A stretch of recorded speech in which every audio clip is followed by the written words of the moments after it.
Siguro nagtataka ka ba't nandito ako sa sitwasyon na to. At kung bakit may bata dito.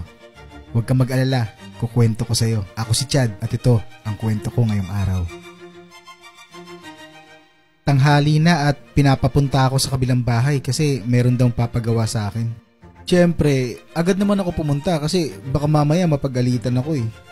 At pagdating ko doon, nakita ko nag-aayos sila. Parang may selebrasyon na magaganap. Pero hindi ko alam kung ano.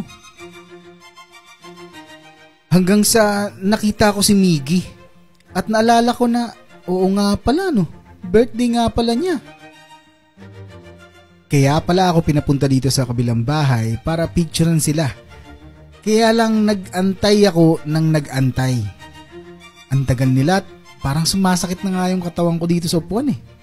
Kaya umuwi muna ako at nagpahinga.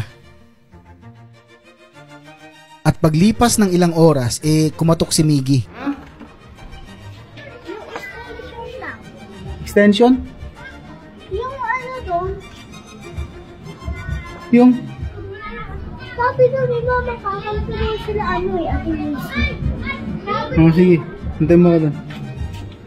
Agad na nga akong pumunta para kuhaan sila ng picture. Siyempre, photographer muna ako. Ay. Pero may handa, kahit papaano di ako magugutom ngayon. At nagsimula na nga sila nakantahan si Miggy. Happy birthday to you. Happy birthday to you. Happy birthday. Happy birthday. Happy birthday to you. At syempre pagkatapos natin batiin ng may birthday, alam na, kainan na. Kaya agad ko nang kinuha yung para sa akin. Pero may nadaanan ako na parang nangihingi ng pagkain. Kaya naman sa sobrang awa ko sa kanya, binigay ko na lang yung pagkain na dala ko. At kitang-kita natin na sobrang saya niya na natanggap niya yung pagkain. Kaso lang wala na tayong pagkain. Pero okay lang kasi nakatulong naman tayo sa mga nangangailangan. Ito nga pala yung cake ni Miggy.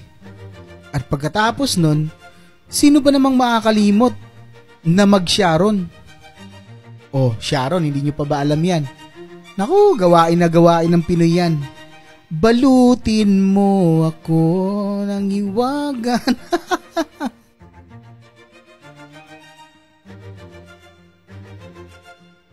Pero alam mo ba na sa birthday hindi importante ang may handa dahil ang totoong importante ay ang mga alaala na mababaon niya sa pagtanda, mga karanasan, kasiyahan at mga bagay na sa pagkabata lang niya magagawa. Kaya ikaw, celebrate mo. Hindi naman yan masama. Ang masama ay yung hindi mo man lang ito nagawa nang sila pa ay bata. Hanggang dito na lang tong kwento natin ngayong araw ha. Salamat sa panonood. Sana sa susunod kong kwento andyan ka ulit.